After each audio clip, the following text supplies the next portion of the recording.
Once upon a time, the Emperor of China lived in the most beautiful palace in the whole world. The palace was built of porcelain, and in its gardens were exotic flowers hung with silver bells. Everyone noticed them when they walked by. Nearby was a dark forest that sloped down to the sea, where ships passed under the branches of trees.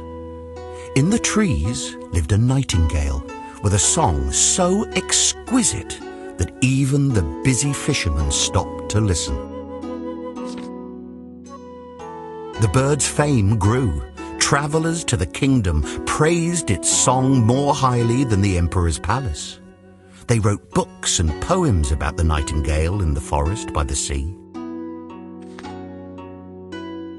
The emperor read one of these books and demanded to see the nightingale.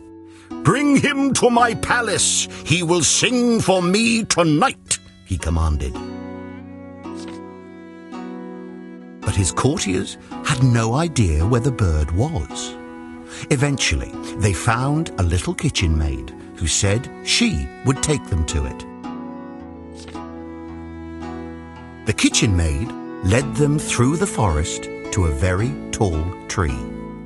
There, in the highest branches, was a small grey bird.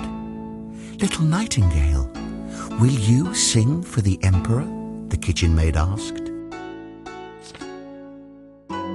"I would be delighted," the bird said, and began to sing. He flew down from his perch, "But my song sounds best in the woods." Back at the palace, the nightingale sang so sweetly that tears fell from the emperor's eyes. He sang even more beautifully, and the emperor's heart melted. He offered the bird his own golden slipper as a present.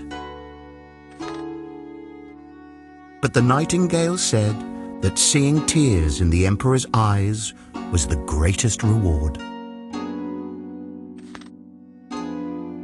The emperor commanded that the nightingale should stay at court and have his own cage.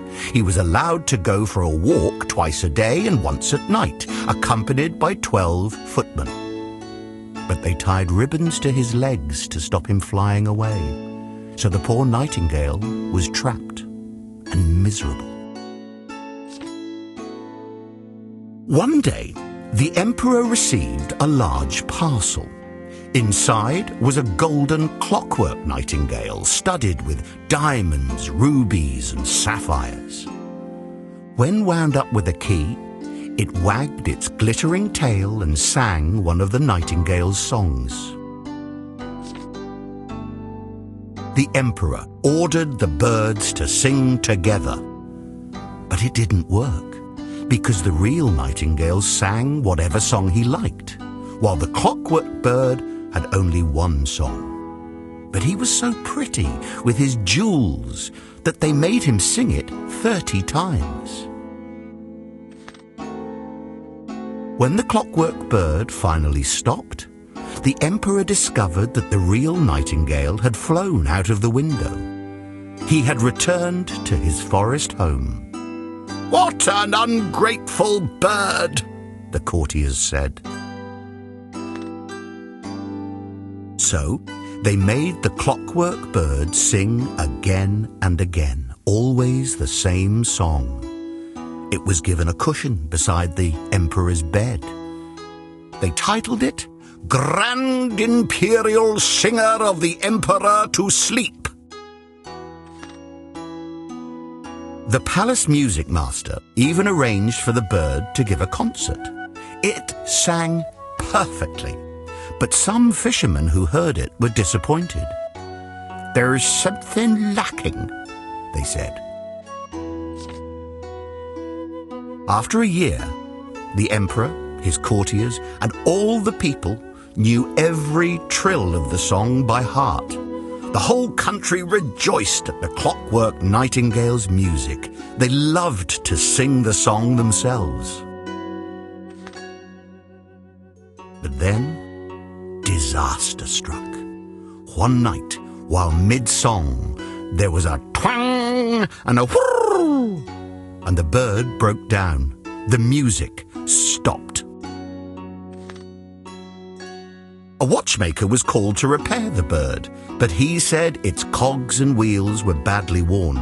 If he replaced them, it would spoil the tune. So from now on, the bird must only sing once a year. 5 years went by and the whole country was in sorrow. The emperor fell ill and it was feared he would die. He lay stiff and pale in his magnificent bed with velvet curtains and gold tassels.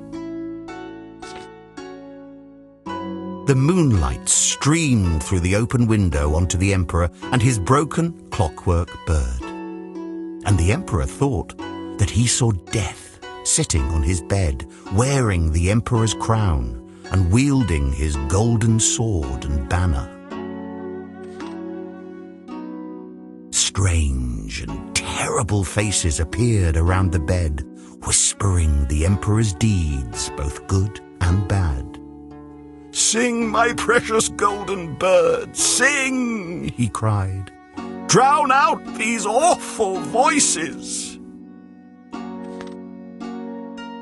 But the bird stood silent. There was no one to wind it or make it sing. Death kept staring at the emperor with cold, hollow eyes. Meanwhile, the phantom faces continued their terrible whispering. Suddenly, a beautiful burst of song came through the open window. It was the real Nightingale who had returned. He sang of comfort and hope. The phantom faces grew pale and started to fade away. As they did, the emperor felt blood beginning to flow more quickly through his veins again. "Sing on, little Nightingale," said Death. "I will give the emperor his crown, sword and banner back for a song." So the Nightingale sang of the quiet churchyard where white roses grow, with green grass wet with the tears of the living. Death longed for his garden. He drifted away through the window as a cold, grey mist.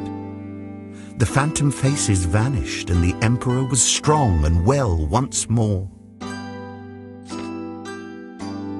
"How can I ever repay you?" the emperor said to the Nightingale.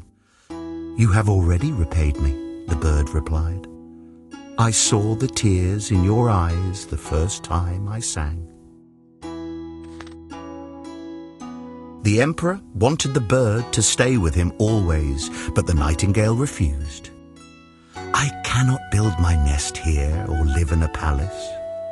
I will visit your window and sing to you of everything in your kingdom. But you must promise not to tell anyone that a little bird comes and sings to you." When the courtiers came in to look after their dead emperor, they were amazed to see him standing up, healthy and well.